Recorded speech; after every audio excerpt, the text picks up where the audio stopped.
Bem, isso aí agora, ao vivo, no Instagram e no YouTube. Então tá bom. Vamos começar lá como a gente combinou. Bora! Opa, maravilha! Seja todo mundo bem-vindo ao podcast do Edu. Nesse programa a gente fala sobre estratégias para donos de oficina a terem um crescimento organizado e aumentar a lucratividade. Eu sou o William Rezende Eu sou o Eduardo Silva, da Tagma Car Service. e hoje a gente vai falar o seguinte: de atleta a dono de oficina, como que isso foi possível? Eu vou entrevistar hoje o Eduardo, ele vai contar um pouquinho da história dele, de como ele chegou onde ele é hoje, né? Dono de uma oficina mecânica. Du, para quem não te conhece, da onde que você era? O que você fazia? Você sempre foi dono de oficina mecânica? Sempre trabalhou com mecânica? Muito bem, William. Isso daí, eu e a área da reparação automotiva, nada a ver, né? Tem ligação nenhuma. A única ligação era que meu pai, ele caminhoneiro, e de vez em quando ele fazia alguns reparos no caminhão. E eu só auxiliava ele. Então, o que acontecia? Assim, mas sem vontade nenhuma. Sem vontade nenhuma. A vontade mesmo era atingir o ápice aí e se tornar um jogador de futebol. Aí começou a alimentar essa vontade muito grande aí. E na região onde eu morava, né? Minha mãe ainda tem casa nesse local, inclusive aqui próximo. Eu comecei a entrar em contato com alguns amigos que já jogavam e eu comecei a criar essa vontade muito grande aí de se envolver cada vez mais na área do esporte, mais precisamente no futebol. Algumas coisas foram acontecendo, o tempo foi passando, a paixão foi aumentando cada vez mais, e aí, por uma situação, eu lembro até hoje, o último convite que eu recebi, eu passei um bom tempo nesse local e depois eu sofri uma contusão, e essa contusão ia levar um tempo para recuperação. E assim, eu tenho até hoje esse amigo, irmão, ele é dono de oficina, e era ele o meu empresário, era ele que investia ali para que eu pudesse estar viajando, às vezes, né, se manter, era ele acreditava muito ali no meu sonho. Só que aí chegou um determinado momento que é onde eu sofri uma contusão, e foi através dessa contusão que aí chegou um momento que a gente acabou decidindo aí romper essa parte, e foi quando ele me chamou para vir para dentro da oficina para auxiliar ele. E você tinha quantos anos nisso aí? Isso daí Quando aconteceu a lesão? eu acho que estava ali entre 21 e 22 anos, né, William? Então, assim, para quem é do esporte, principalmente do futebol, essa era uma idade que eu já tinha que estar direcionado para um clube, e isso ainda não estava acontecendo, né? Pelo menos um clube de expressão. E isso daí não estava acontecendo. E assim, eu comecei a ver ela mais distante, e assim, os fatores, os grandes ensinamentos que eu tiro e que hoje a gente aplica na Tagma, William, você ter pessoas do seu lado que acreditam no seu sonho. Esse era um amigo que assim, ele acreditava piamente que isso ia acontecer. Então, eu tinha uma força a mais ali que ajudava a alimentar isso daí. Só que aí, quando rompeu, eu lembro até hoje, a gente parado na frente de casa, que ele tinha ido me buscar num local, e quando chegou na frente da casa da minha mãe, ele perguntou: e agora, Du? O que você vai fazer? Aí eu respondi para ele, eu falei: putz, vou parar, não vou mais seguir não, vai demorar para me recuperar, então eu vou deixar quieto. Aí ele falou: você tem certeza, meu? Não quer tentar fazer uma coisa ou outra? Eu falei: não. Ali eu já estava decidido, porque eu já vinha pensando nisso. E aí, o que aconteceu? Aí foi a hora que ele falou assim: então, tranquilo, então agora eu vou trazer você para dentro da oficina junto comigo. 2 pontos importantes, William. Ele sabia que assim a minha maior alegria estava em se tornar um atleta profissional. Ele sabia que eu estava colocando toda a minha energia, todas as minhas forças. Ele via a minha dedicação com a alimentação, com o treino, com tudo. E ali, naquele momento, ele sabia que era muito importante ter uma pessoa do lado, no caso do meu lado, para quê? Para que ele me desse um suporte e eu não caísse. Porque é ruim você ter um sonho e você não atingir esse objetivo. Então ele me via muito triste, ele me via muito pensativo, olhando para o nada, e sempre ele estava ali, me ativando, sempre colocava alguma coisa para eu fazer. Então, tanto ele quanto o meu irmão foram pessoas fundamentais aí nessa transição.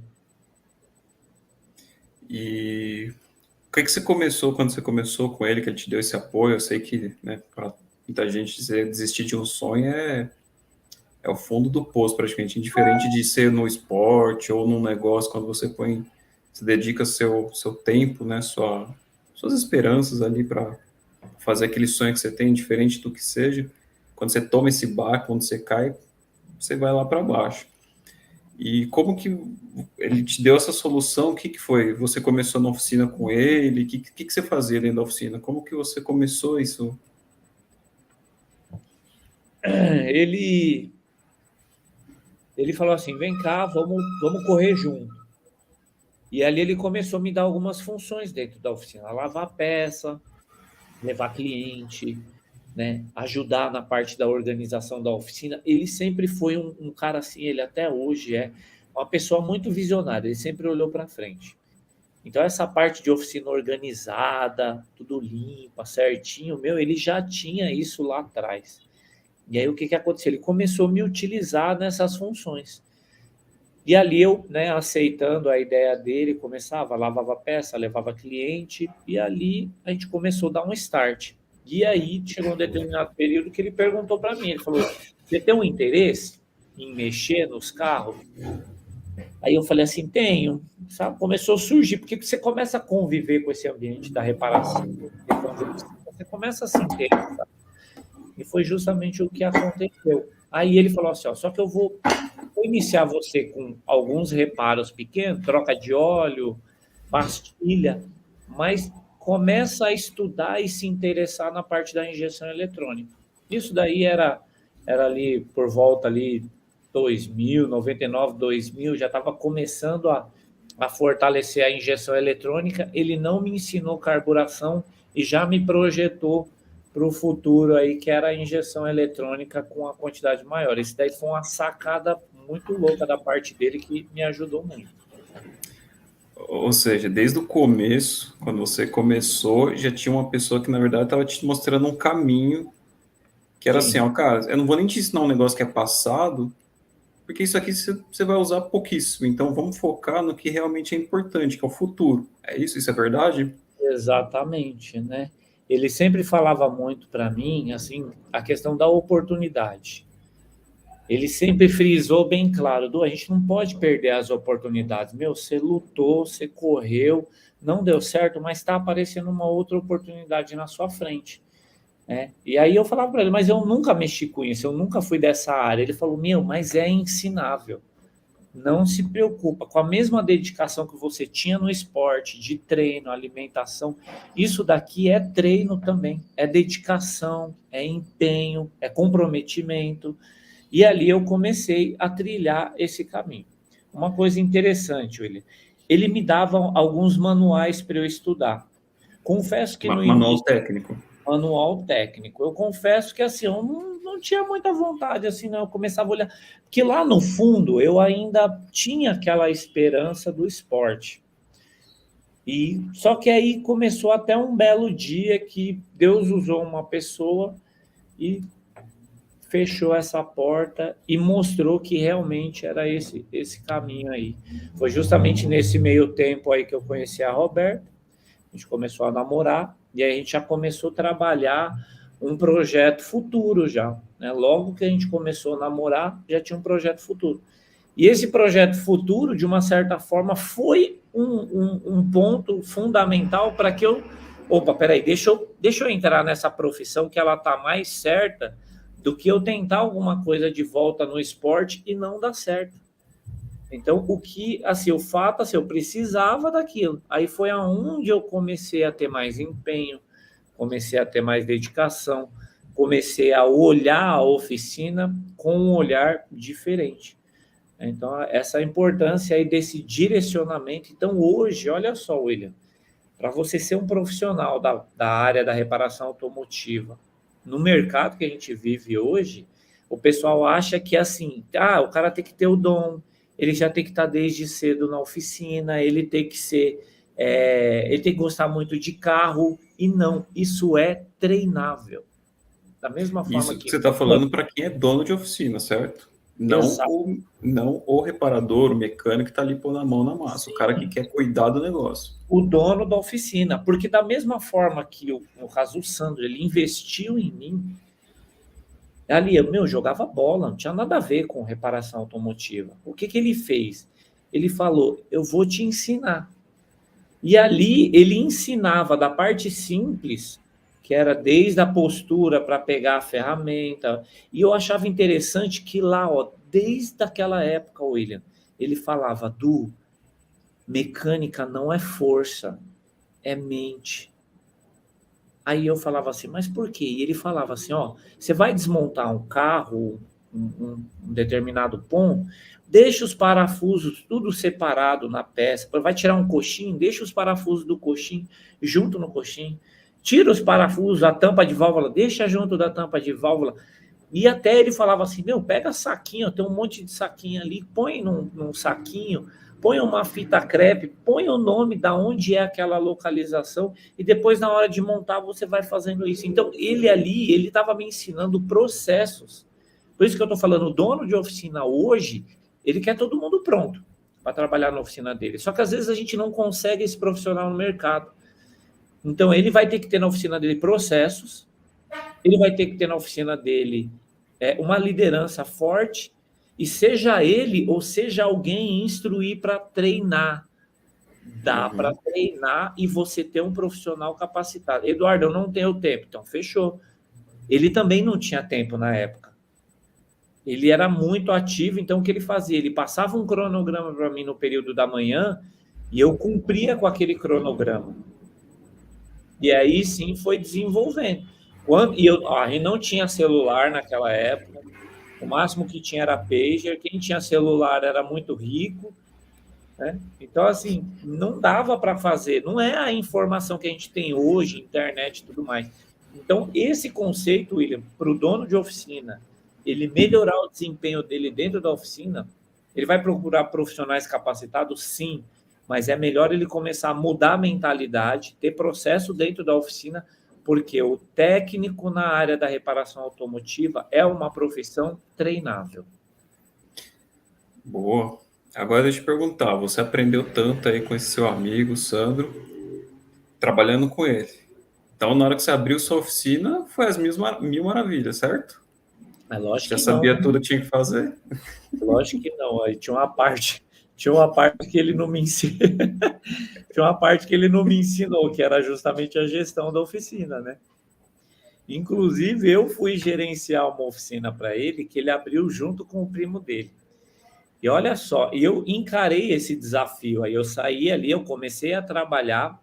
Aí depois, com a habilidade que eu fui criando, eu me tornei um profissional já razoável e ele já permitiu que eu trabalhasse comissionado. E ali eu comecei a me empenhar cada vez mais. Só que ele viu o destaque que eu estava tendo muito rápido. E aí ele falou, eu vou abrir uma oficina com meu primo e eu preciso de você gerenciando essa oficina, porque eu não vou conseguir estar lá 100%. O primo dele não era da área da reparação automotiva, ele era um investidor, ele tinha ido para o Japão, voltou com dinheiro e investiu. Só que ele não sabia da gestão de um negócio e não sabia mexer no carro. Eu sabia mexer, mas eu não sabia a parte de gestão. As coisas aconteceram de uma forma bem bacana, só que na hora que a oficina foi engrenar, ela já estava devendo financeiramente muito. E aí acabou não dando certo, essa oficina fechou. Na verdade, ele Isso vendeu. É comum, Edu? Olha, William, para alguns aventureiros, sim. Eu recebo muito currículo aqui de pessoas que eles estavam trabalhando numa oficina, criavam uma mentalidade que ele cansou de dar dinheiro para o dono da oficina, né? Eu vou até falar com esse tom de deboche, ele cansou de dar dinheiro para o dono da oficina. Falou, eu vou abrir a minha. Aí ele vai, abre a oficina, ele começa atendendo amigo, começa atendendo os parentes, fazendo serviço mais barato. Aí só que ele não sabe fazer a gestão também, fecha. Aí ele vai voltar a ser colaborador, funcionário de uma oficina. Acontece muito isso. William, não é divulgado, não tem levantamento, porque a área da reparação automotiva, você tem muitas oficinas no Brasil que não são legalizadas, então a gente não consegue ter um número, uma estatística acerca disso, mas acontece muito isso. Então, quando chegou um determinado período, eu voltei a ser colaborador, porque a oficina foi vendida, minha filha nasceu nesse período, eu saí da empresa do meu amigo e fui trabalhar para uma outra pessoa. Fiquei um determinado período e depois dessa fase é que eu fui abrir a minha. Eu já peguei uma oficina andando que mentiram para mim e para minha esposa de que a oficina já tinha um faturamento, né? Ela me mostrou algumas planilhas, mas na realidade foi números mentirosos, né? Faltou uma auditoria externa ali para conferir tudo. Faltou muita coisa, né, William? Faltou conhecimento da nossa parte. Assim, eu recebi mais uma vez, da onde eu estava trabalhando, que foi o Oswaldo, eu recebi uma instrução. Edu, você tem uma grana para comprar a oficina? Tem. Você tem uma grana para ter um fluxo de caixa, né, para você, pelo menos num determinado período, você arcar com algumas responsabilidades, aluguel e tudo mais? Eu falei, eu tenho uma grana. Eu falei, então, beleza. Mas não foi passado mais a fundo, William, não foi direcionado para isso. E aí, quando eu pulei para dentro, que a Roberta veio trabalhar comigo, aí o caldo começou a engrossar, as dificuldades começaram a aparecer, e aquele feeling de ser um dono de uma empresa, dono de uma oficina, o conhecimento dessa parte eu não tinha. Tecnicamente, muito afiado. Mas aí, nos outros setores da oficina, nota -3. E o que você fez, então, quando você viu que você estava lá foi enganado, estava no fundo do poço, porque a empresa estava devendo, pelo jeito, certo? O que você fez para levantar isso? Porque, assim, eu acredito que muitos donos de oficina que estão ouvindo a gente agora vão pensar o seguinte, tá, eu também estou na mesma situação, e como que eu saio do buraco? Me ajuda. O que você fez? O primeiro ponto aí, no caso, que eu e a Roberta, acho que foi, a gente passou ali pelo vale da sombra do desespero, né? Isso daí primeiro, a gente passou por esse vale da sombra do desespero, né? E agora, como que a gente vai fazer, né? Sempre, eu e a Roberta, nós sempre fomos muito controlados, assim, de anotar os nossos gastos, mas nós não tínhamos noção de precificação, não tínhamos noção a questão de você comprar de autopeça. Então, no início, fizemos como muitos, infelizmente, ainda fazem.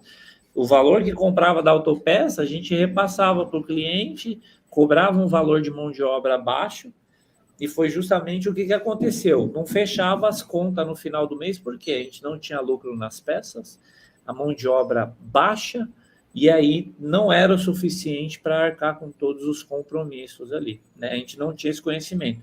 Passamos muito tempo quebrando a cabeça, a gente chegou até a ir numa instituição para buscar um conhecimento, mas o conhecimento que eles passavam era de uma forma ampla, não era igual hoje, que eles têm voltado para a oficina mecânica, mesmo assim ainda é um pouco questionável, né, porque eles não veem o que é o dia a dia de um dono de oficina, eles não veem o que como que começa um dia de um dono de oficina, por exemplo, agora, né, eu tenho alguns clientes que já são clientes mais, eles são clientes exclusivos da TAG, e eu precisei dar um pulo lá no Tatuapé para resolver uma situação de um cliente. Então, não tem noção de como é que você atende um cliente desse, como que você administra, como que você delega para o time, dá sequência no andamento da oficina. Então, isso daí não tinha. Então, assim, muita coisa que essa instituição ela passa, não estou criticando, ajuda muito, donos de oficinas, se tiver oportunidade, faça, mas era muito difícil a gente organizar, fazer essa gestão do dia. É o que muitos hoje sofrem com isso. Eu tenho a minha esposa, eu tenho a Roberta que me auxilia, mas tem muitos que não têm. E aí como faz, né? Aí prefere entrar no ramo da desculpa. Mas eu sempre tinha uma fome muito grande junto com a Roberta, né? Porque a gente sabia que a promessa que Deus tinha na vida da gente era grande, ainda é. E a gente tinha uma fome insaciável pela busca do conhecimento e eu não fiquei satisfeito, a Roberta não ficou satisfeita enquanto a gente não encontrasse a solução. E foi justamente o que aconteceu. Deixa eu perguntar, então, uma coisa que você falou aí, antes da gente seguir. Então, para você, é verdade dizer que se você já tem uma organização pessoal, pessoa física, ajuda a CPJ ou não? Porque assim, a gente tem que sempre separar as duas coisas. Mas você ser organizado financeiramente como pessoa, lá, o dono de oficina que está ouvindo a gente, trabalhava lá, recebia, a esposa trabalha em algum outro lugar, recebe o salário dela. Não, eles sabem certinho tudo que estão gastando. Ajuda ou não ajuda na hora de ter o negócio, na hora de cuidar da oficina? Esse daí é esse ponto crucial e fundamental. Por quê? Mesmo eu e a Roberta, a gente sendo organizado, a gente pagava ali as nossas contas através da oficina, mas assim, a gente não fazia prestação de nada, a gente vivia literalmente para a empresa. Então, o nosso prolabore ali inicial, ele era baixíssimo. Então, assim, enquanto a gente não buscasse a solução, nós não fazíamos loucura. Tudo que a gente fazia era justamente em prol da oficina. Então, assim, nós tínhamos ali tudo misturado, mas a gente não abusava de arrancar do caixa da oficina para benefício próprio. É isso que eu ia perguntar uma coisa. Você falou um termo aí, não sei se todos os donos de oficina conhecem. O que é um prolabordo? Pois é, o prolabore é o salário do dono da oficina. Na Quer verdade, dizer, assim, então, que tudo que é fatura oficina não vai direto para a conta da pois pessoa é. física? Quando a gente fala de mudança de mentalidade, William, é isso.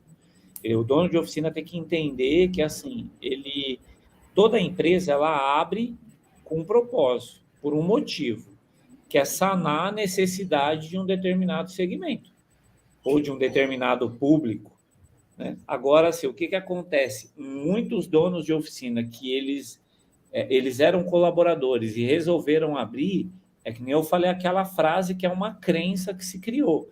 Ah, cansei de dar dinheiro para o dono da oficina, agora eu vou abrir a minha e eu vou colocar o dinheiro no meu bolso. Então, assim, não tendo controle financeiro, ele começa a fazer retiradas para comprar carro. Se a pessoa não for casada, ela vai querer ir para a noitada, vai querer sair para beber, para viajar, para curtir. Afinal de contas, eu abri a oficina porque era para me dar dinheiro.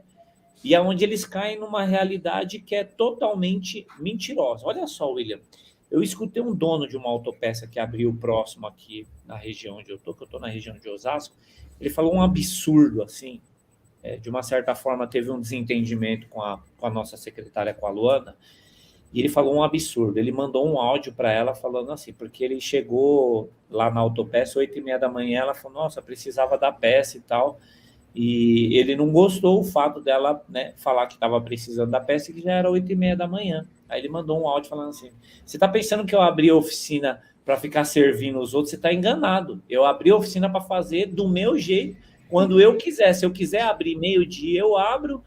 E aí eu não aguentei pela falta de educação dele, né, com a nossa colaboradora. Eu mandei uma mensagem para ele. Eu falei: doce ilusão que você tem.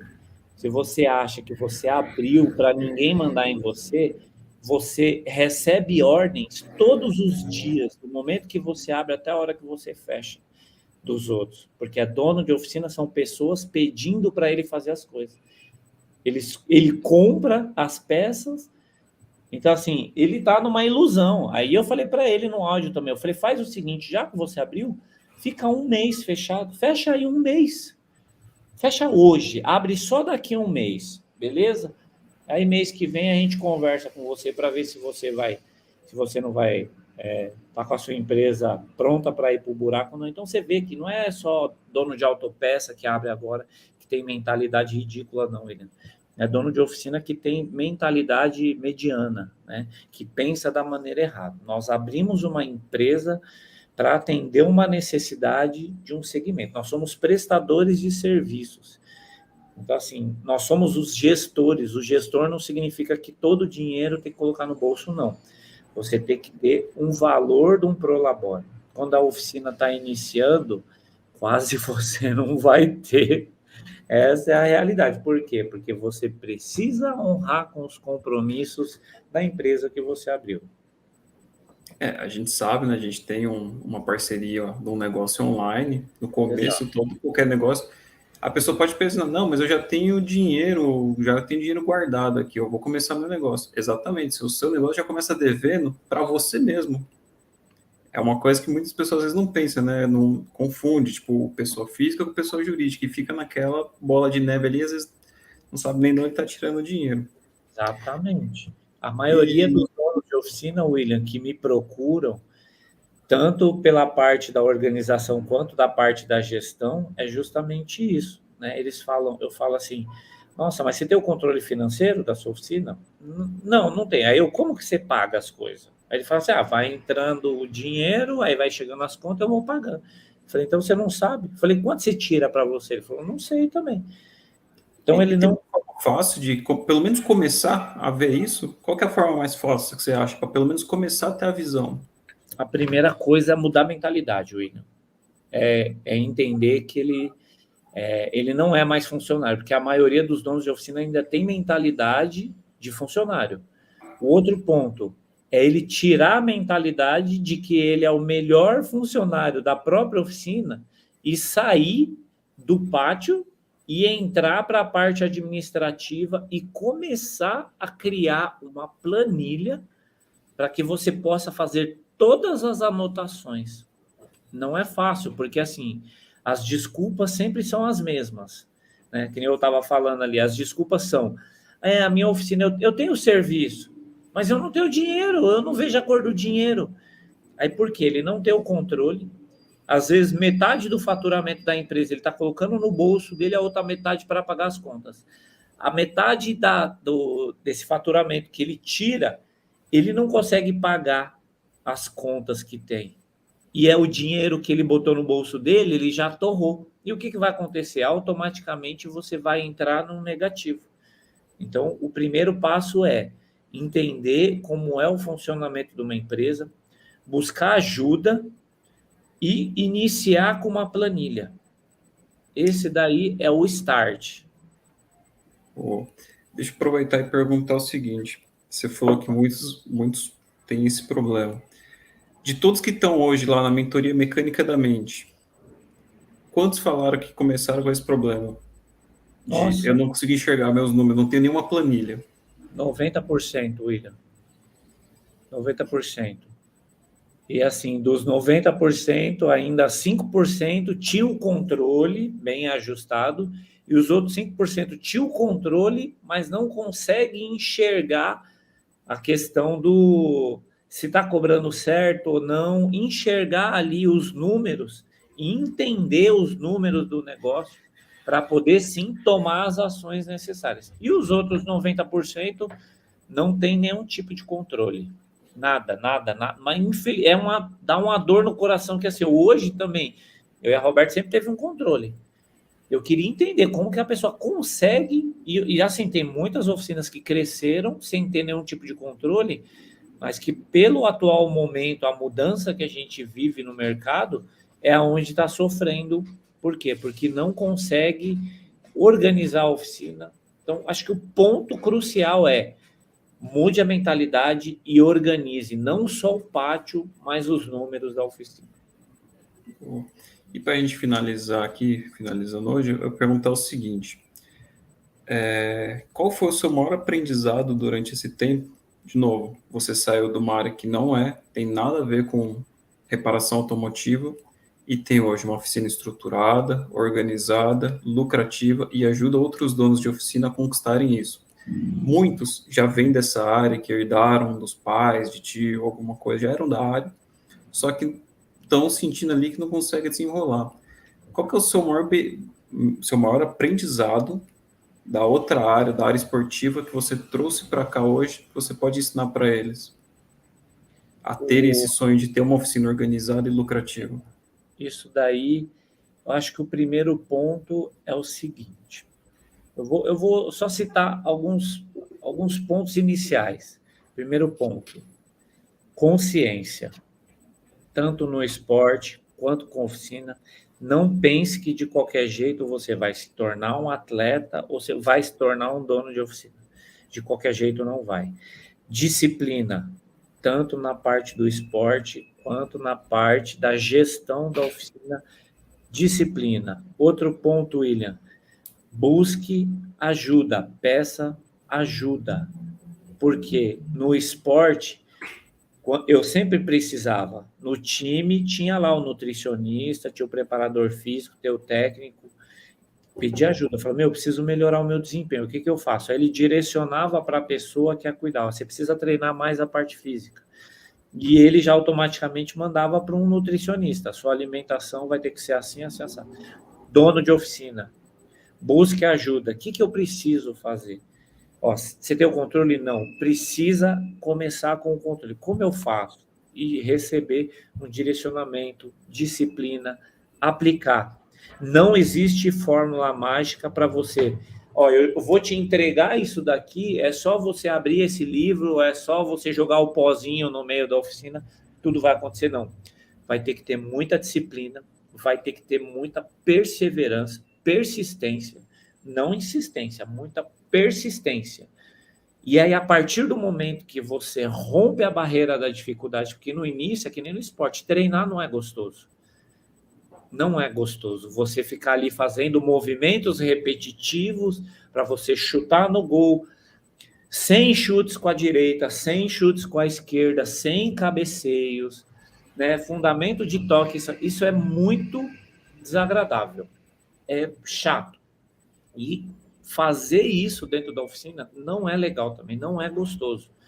Mas para você ter um resultado consistente, vai ter que ter persistência, vai ter que ter determinação, vai ter que ter muita força de vontade, vai ter que ter muita vontade de vencer. É aquela frase que o Bernardinho sempre fala.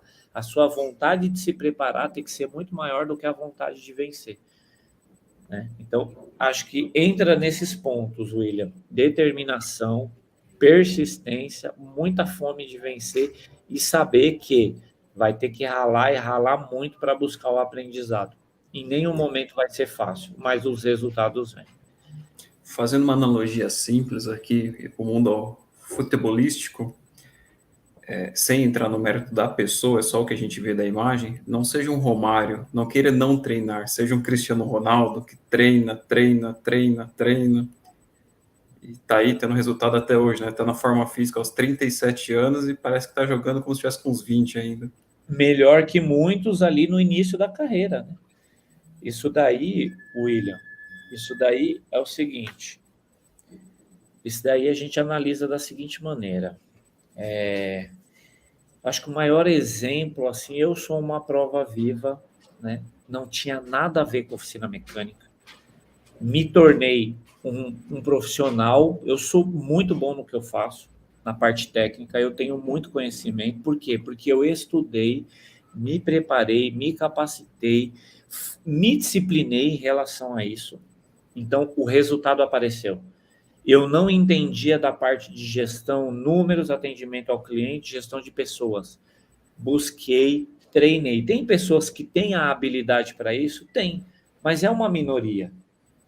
A maioria é o que? A maioria vai ter que desenvolver. Que nem você falou, no esporte a gente pega aí Rogério Ceni. Ele não foi o goleiro artilheiro porque ele sabia, não, ele treinou para aquilo. Né? Cristiano Ronaldo era um cara ruim, treinou e se tornou o melhor e até hoje. Ayrton Senna, tem um documentário que o Nuno Cobra, o treinador dele, quando pegou ele, falou assim, ele não era o pior da turma para correr, ele era o pior do pior. Enquanto todo mundo já tinha chegado, ele levava muito tempo depois para chegar. Ele treinou e se tornou quem ele foi. Então, o dono de oficina tem que entender o seguinte, tem que entender que o treino, a dedicação, a busca pelo conhecimento, a mudança de mentalidade traz resultado. Desculpas, murmurações e outros tópicos não levam e não trazem resultados nenhum. Então, assim, se eu me tornei um técnico com excelência, hoje eu me considero, junto com a minha esposa, um gestor com excelência, é porque nós treinamos. E aqueles que já têm a habilidade, além de você ter essa habilidade, treina. Um livro muito importante que eu li, que foi uma virada crucial na minha vida. Talento Não É Tudo, do John C. Maxwell. Esse livro foi a virada. Se você for olhar no esporte, tem muito cara que ele não é habilidoso, mas ele se destacou. E tem muito cara na área da reparação que está se destacando. Sabe por quê, William? Porque ele não era da área da reparação. Mas a dedicação, a persistência, o treino e a fome, a vontade de vencer fizeram com que eles passassem muitos donos de oficina aí há anos-luz por conta disso. Boa.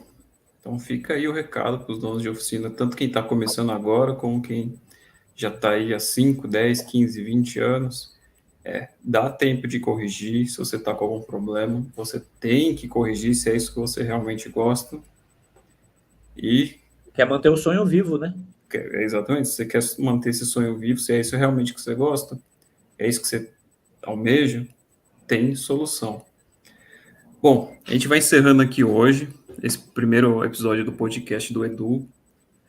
E fiquem ligados aí que vai ter mais episódios como esse. A gente vai falar de tudo que é estratégia para donos de oficina poderem organizar sua oficina e aumentar a lucratividade. Tá bom?